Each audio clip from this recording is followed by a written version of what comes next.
అభివృద్ధి అవినీతి ముఖ్యమంత్రి గారే స్వయంగా దళిత బంధువులు అవినీతి జరిగింది అని చెప్పిండ్రు. స్వయంగా టిఆర్ఎస్ పార్టీ సర్పంచులే మండల కార్యాలయం మండల సమావేశాలలో పెట్రోల్ బాటిల్ పట్టుని మేము ఆత్మహత్య చేసుకుంటాము, నిధులు విడుదలైతేవు, ఈ డబ్బులు మేము చేసినటువంటి అభివృద్ధి వల్ల అభివృద్ధికి డబ్బులు తెచ్చి అప్పులు తెచ్చి పెట్టినా అవి లేకపోవడం వల్ల చాలా ఇబ్బందులు అవుతున్నాయని చెప్పి సర్పంచులు ఊరోజులు పారిపోతా ఉన్నారు, ఆత్మహత్యలకు సిద్ధమైతే ఉన్నారు, కొందరు ఆత్మహత్య కూడా చేసుకున్నారు. స్వయంగా ఒక సర్పంచ్ అయితే మన శ్మశాన వాటిక నిర్మించి ఆ శ్మశాన వాటికకు డబ్బులు రాలేదని చెప్పి చనిపోతే అదే శ్మశాన వాటిక మొదటి గొంతు ఆయనదే అయింది అని చెప్పి ఆయన టీఆర్ఎస్ పార్టీ సర్పంచ్. అంటే ఈ అవినీతి అభివృద్ధి అభివృద్ధి అంటా ఉన్నారు, ప్రజలలోనేమో అవినీతి పైన ఎక్కువ చర్చ జరుగుతూ ఉన్నది. దీన్ని ఎట్లా కామెంట్? 100% అభివృద్ధి, అవినీతికి తావులేదు. అవినీతి ఎక్కడైనా జరిగితే మేమైతే ఊరుకునేటువంటి ప్రసక్తి లేదని అనేక సందర్భాల్లో మాట్లాడినాం. ఆ మాటకి ఇప్పుడు కూడా కట్టుబడి ఉంటాం.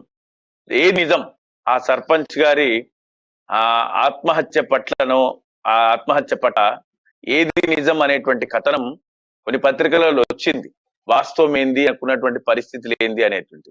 ఈ సర్పంచ్ గిరి కారణమే కాదు, అసలు ఆయన చావుకి ఆయనది మొదటి చావు అసలే కాదు అనేటువంటి నిజం నిర్ధారణ కూడా జరిగిపోయింది.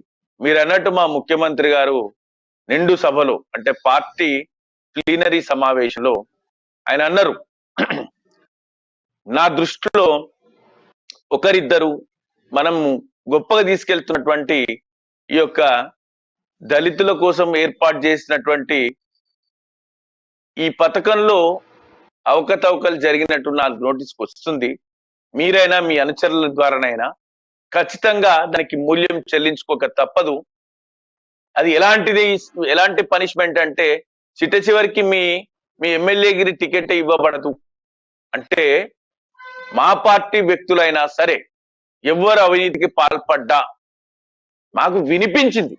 మా దగ్గర మాకు ఆయన అన్న మాట ఏంటంటే బెదిరించే ప్రయత్నం.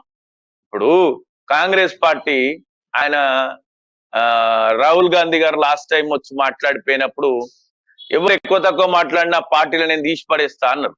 అయితే బీజేపీ పార్టీ వాళ్ళు కొట్లాడుకుంటుండ్రు, అక్కడెక్కడి నుంచో వచ్చి వాళ్ళ నమ్మిత గారు ఎవరో మందలిచ్చిపోయింది.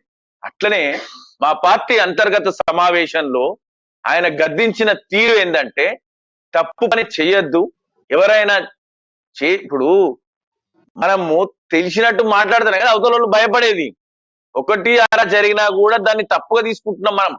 అట్లాంటిది జరగకుండా ఉండడానికి ఇంత పెద్ద మాట మాట్లాడి ఇంత పెద్ద చర్చకు దారితీస్తుందని కూడా తెలిసి మాట్లాడిందంటే ఆయన సొంత పార్టీ వాళ్ళని కూడా ఉపేక్షించమని చెప్పిండు.